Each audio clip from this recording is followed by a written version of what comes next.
Merhaba arkadaşlar. Bugün sizlerle birlikte buzdolabımı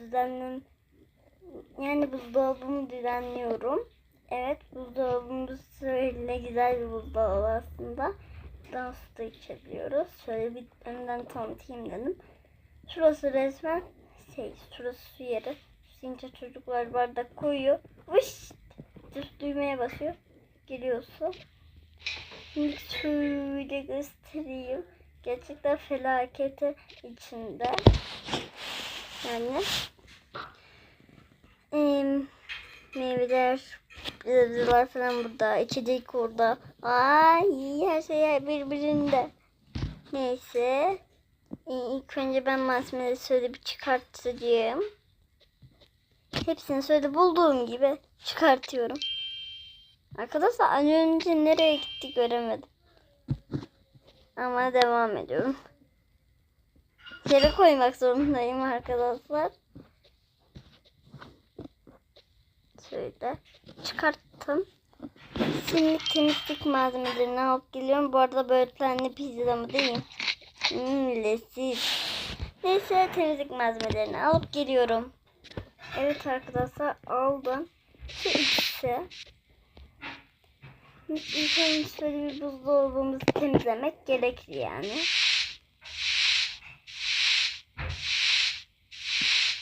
Evet. Sıktık, şimdi siliyoruz. Bız.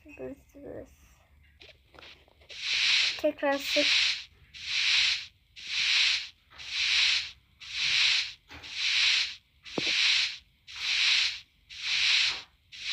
Evet arkadaşlar, bunun işimiz bitti. Şimdi siliyoruz şöyle içini. Yine yaptığımız yeri tekrar siliyorum. Şimdi şöyle kapatalım. Ön kapağını da bir silelim.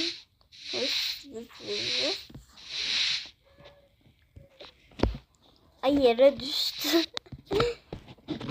Şöyle siliyorum. Kurpu en son yapacağım. Hop. Şimdi kurp.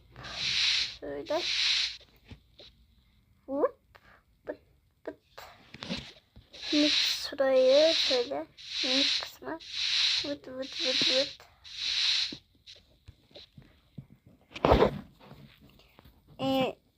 Bulunmaması için şöyle hafif yapıyorum burayı. Şöyle. Şimdi temizleyeyim.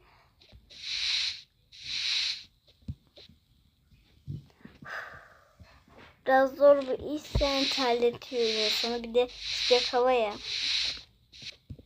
Şöyle temizleyelim. Altını temizliyorum ben. Şimdi üstünü temizleyeceğim. Vıt. Hemen şöyle siliyorum.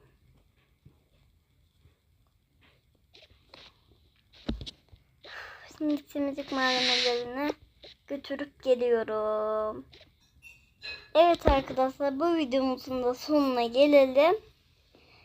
Burayı dizmemi istiyorsanız Part 2'de görüşürüz.